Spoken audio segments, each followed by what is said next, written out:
ગુજરાતનો ડાંગ જિલ્લો કુદરત પ્રેમીઓ માટે એક અનોખું આકર્ષણ છે. અહીંના ગાઢ જંગલો, પર્વતો અને વહેતા ઝરણાઓ આ વિસ્તારને એક કુદરતી ખજાનો બનાવે છે. એ ખજાનામાંથી એક છે અંજની ધોધ.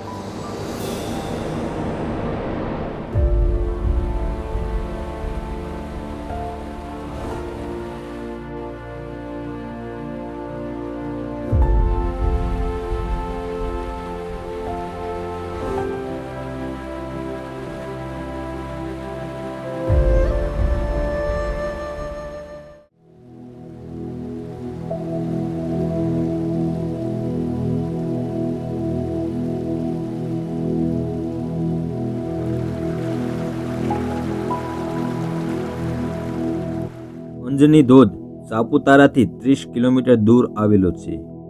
અહીં પહોંચવા માટે 1 કિલોમીટરનું ટ્રેકિંગ કરવું પડે છે, જે સાહસ પ્રેમીઓને એક અલગ જ આનંદ આપે છે. જંગલની વચ્ચે ચાલતા ચાલતા કુદરતી અવાજો, ખળખળ વહેતા ઝરણા, પક્ષીઓનો કલરવ અને ઠંડક ભરેલું વાતાવરણ મનને આનંદ આપે છે. નમસ્કાર દોસ્તો, ફરીથી સ્વાગત છે અમારા સુંદર મજાના વિડીયોમાં. તો દોસ્તો, તમે જોઈ શકો છો કેવો સુંદર મજાનો નજારો છે. સરસ મજાની નદી છે, સરસ મજાનો વોટરફોલ છે. અહીંથી 1 કિલોમીટર દૂર છે અંજની કેવ્સ અને અંજની વોટરફોલ. તો અહીંયા નજીકમાં જ વોટરફોલ છે અને આપણા ગુજરાતમાં સુંદર વોટરફોલમાંનો એક વોટરફોલ છે. ત્યાં આપણે જવાનું છે અને અહીંથી 1 કિલોમીટરનું ટ્રેકિંગ કરવાનું છે. અને અહીંયા પણ જો કેવો સરસ મજાનો નજારો છે. અને અંજની મંદિર અહીંયા છે, હનુમાન દાદાનું મંદિર છે.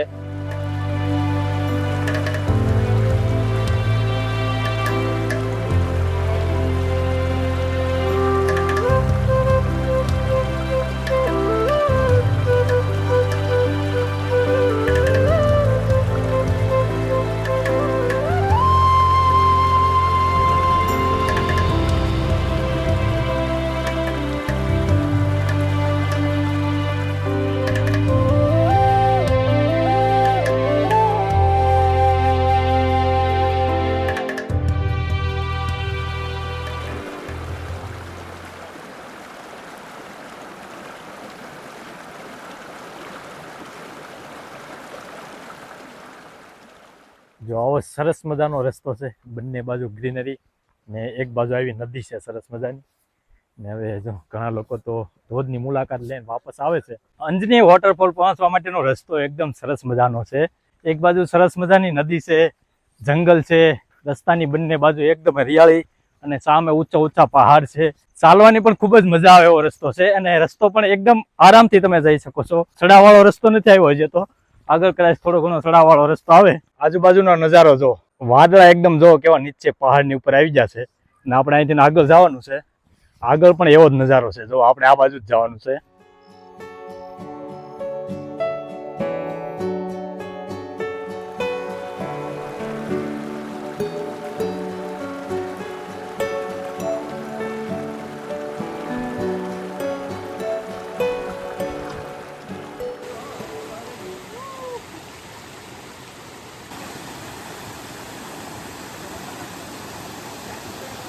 દોસ્તો જોઈ શકો છો, રસ્તામાં પણ પાણી આવે છે અને અહીંથી આ રસ્તે ઉપર જવાનું છે.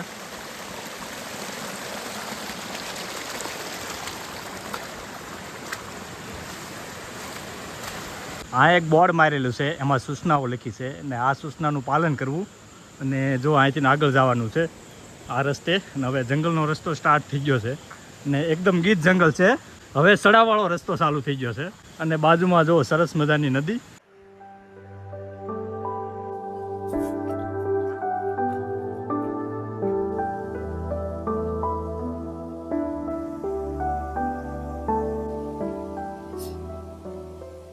તમે જોયો કેવો સુંદર મજાનો રસ્તો છે.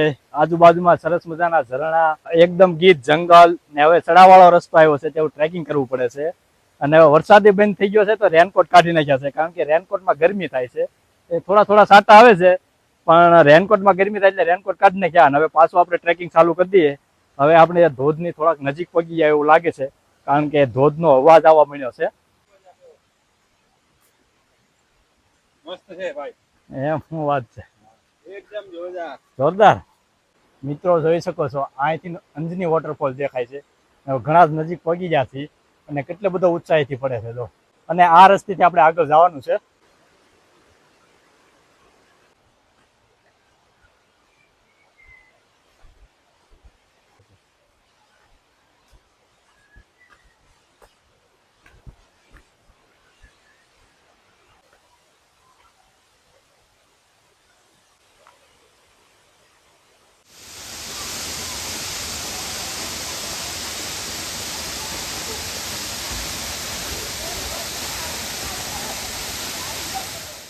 આ છે અંજની વોટરફોલ ને જો કેટલી ઉત્સાહીથી પડે છે અને એકદમ મસ્ત મજાનો નજારો છે અને કેટલી મોટી ભેખડ ઉપરથી નીચે પડે છે અને નીચે જો એક કુંડ છે એટલે કુંડમાં તમે નાહી શકો છો અને આજુબાજુ એકદમ ગીર જંગલ છે.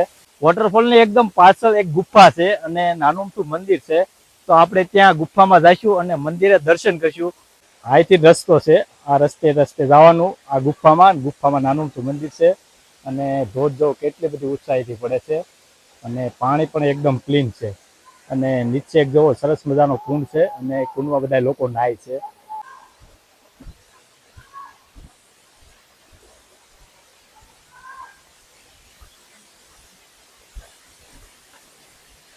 તો તમે જોઈ શકો છો નીચે કઈ રીતનો કુંડ છે અને એમાં બધા નાય છે અને આ બાજુ જો કેવડી મોટી ભેખડ છે, મોટા મોટા પથ્થર છે. તો આવો રસ્તો થોડોક રિસ્કી છે, બાકી લોકેશન એકદમ જોરદાર છે. જો આ રીતનો રસ્તો છે અને એકદમ પથ્થરની નીચે હાલવાનું અને અહીંથી જો નીચેની તરફ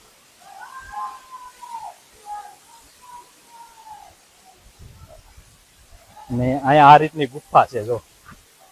તો ગુફા બહુ મોટી તો ગુફા નથી અને આ બાજુ નાનું તો મંદિર છે, તો આપણે મંદિરે દર્શન કરી લઈએ. શેનું મંદિર છે એ પણ જોઈ લઈએ.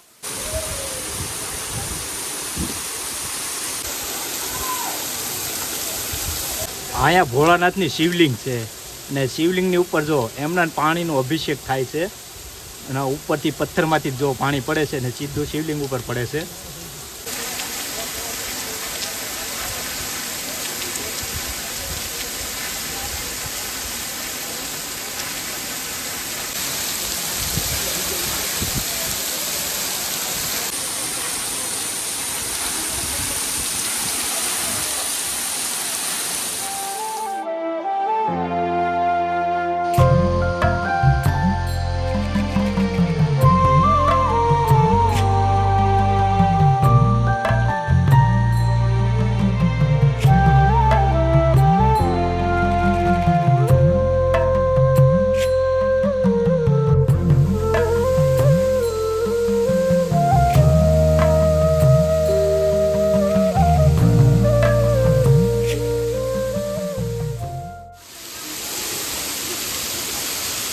તો અહીંથી હવે આપણે આ ધોધની ઉપરની સાઈડ જવાનું છે, જ્યાં ધોધ પડે ને એ બાજુ જવાનું છે.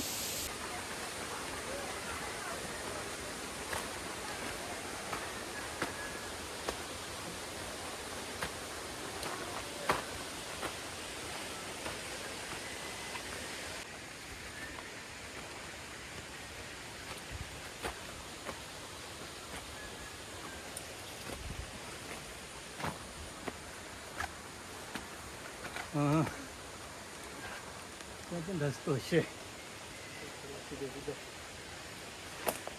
તો દોસ્તો રસ્તો બહુ અઘરો છે અને મુશ્કેલ વાત છે, મેં ચપ્પલ પહેર્યા છે એને લીધે બહુ તકલીફ પડે છે. ચપ્પલ લપસી જાય છે અને ચપ્પલ પણ ગ્રીપ વગરના છે અને રસ્તો એકદમ જો પથ્થર છે, શીકડા અને ક્યાંયથી ઉપર ચડવાનું એ પણ નથી ખબર, પણ એમાં તમે ઉપર ચડીએ છીએ.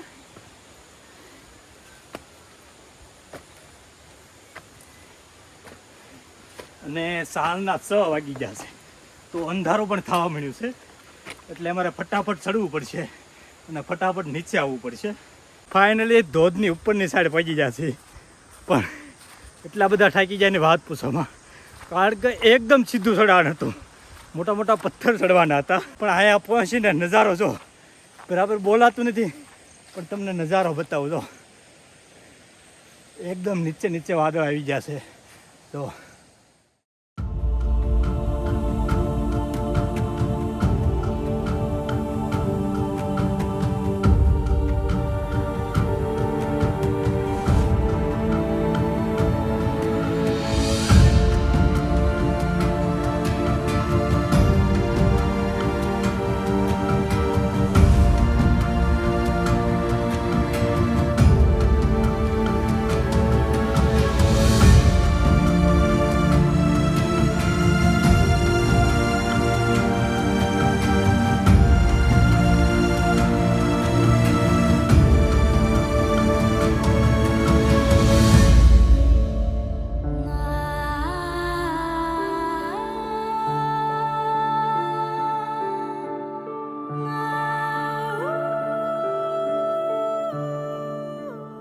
વરસાદ ચાલુ થઈ ગયો છે અને એટલું ધુમ્મસ આવી ગયું છે અને ડ્રોન પણ ઉડાડ્યું હતું તો ડ્રોન તો આખું પલળી ગયું છે અને હવે રૂમે જઈને જોઈએ ત્યારે ખબર પડે કે ડ્રોનને કાંઈ તકલીફ તો નથી આવી ને.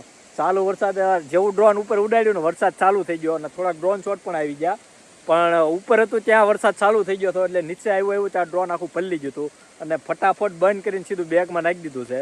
પણ આપણા ભાઈ કે ડ્રોન ન બગડ્યું હોય. હવે રૂમે જઈને ખોલીને જોઈએ કે શું પ્રોબ્લેમ આવ્યો, કારણ કે અમારી પાસે છત્રીને એવું કાંઈ હતું નહીં એટલે સીધું ફટાફટ ઉતારી લીધું સીધું બેગમાં નાખી દીધું. અને અત્યારે જો વરસાદ કેવો ચાલુ થઈ ગયો છે, આજુબાજુ કાંઈ બરાબર દેખાતું નથી એવો વરસાદ ચાલુ થઈ ગયો છે. અને હવે આપણે અહીંથી નીચે ઉતરવાનું છે. નીચે ઉતરવાનો રસ્તો તમને ખબર છે કેટલો ખતરનાક છે. તો હવે તો વરસાદ આવી ગયો એટલે લપસણું વધારે થઈ ગયું છે અને આમાં બધે નીચે પાણી જવા મળ્યું છે. તો ફટાફટ નીચે ઉતરવીએ ને અંધારું થવા મળ્યું છે. અને જો ડ્રોન બગડ્યું ને તો બહુ મોટી નુકસાની આવવાની છે, કારણ કે તમને ખબર છે જે હમણાં જ ડ્રોન લીધું છે, ડ્રોનના પૈસા ઊભા નથી કર્યા. તો હવે આપણા ભાઈ ડ્રોનને કાંઈ થયું ન હોય તો સારું. અને ખિસ્સામાં માયક હતું તો માયક એ આપણે 11,000નું માયક હતું એ પણ પલળી ગયું છે. પણ હવે ખરાબ ન થયું હોય ને તો બરાબર, નકર તો બહુ મોટી ખોટ આવવાની છે. આ વખતે જાજુ મોટું નુકસાન થઈ જવાનું છે. માયક તો ખિસ્સામાં તો એટલે ખબર ન રહી કે ખિસ્સામાં માયક છે અને વરસાદ ચાલુ હતો અને રેનકોટ કાઢી નાખ્યો હતો ને એમના પલળતા હતા. વરસાદ બરોબરનો ચાલુ છે અને આ જંગલનો રસ્તો એકદમ નીચે ભેકડ છે. તો હવે નીચે ઉતરવાનું છે બહુ સંભાળીને. થોડી કંઈ ભૂલ ખાધી તો નીચે, અને મેં તો આવા ચપ્પલ પહેર્યા છે તો બહુ લપચે છે, ગ્રીપ વગરના ચપ્પલ છે. અને વરસાદ ધબધબાટી બોલાવે છે પાછું. આમ જો આવા પથ્થરો છે.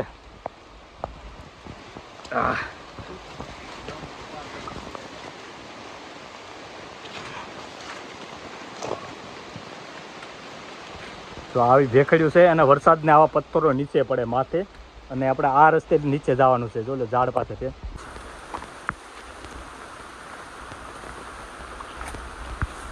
લપસણું છે, ધ્યાન રાખજો ફૂલ. ને ચપ્પલ પહેર્યા ને એ બહુ અઘરી વસ્તુ છે.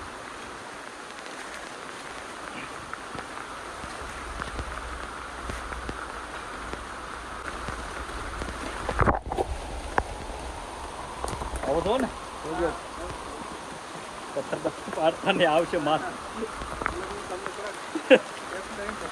પડે.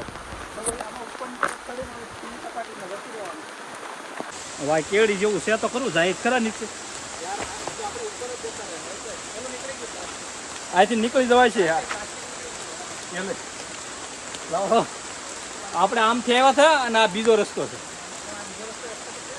નીચે જ જતો હોય છે. કેડી જેવું છે, કોઈક હાલીનું છે એવું લાગે છે. આપણે ડ્રોન પલળી જાય એક વખત તો પલાળ્યું છે, આ પાછું પલળી જાય. જો પ્લાસ્ટિક નીકળી ગયું હતું બાઈક. વરસાદ તો ભૂકા કાઢવા મળ્યો છે અને અમે રસ્તો ભૂલી ગયા છીએ ને આ બીજા રસ્તે ઉતરવી છે. તો અહીંથી નીકળાઈ જાય તો સારું, કારણ કે તમે જંગલ છો. અંધારું થવા મળ્યું છે અને વધારે અંધારું થઈ જાય ને તો કાંઈ દેખાશે નહીં. જો રસ્તો પૂરો થઈ ગયો. હે અહીંયા સુધી કેડી છે, આગળ કેડી તો છે ને. હવે આપણે જૂના રસ્તે પાછા જાય. અહીંયા વૈયા બધા અહીંથી નીકળાઈ જાય છે. હા જો કવડે કવડી સત્તાન છે પથ્થર. આ વરસાદના માથે પથ્થર ક્યારે પડે કઈ નક્કી જ નહીં. ભાઈઓ વળ્યા જાય, જોજો પગમાં કઈ કડી ન થાય.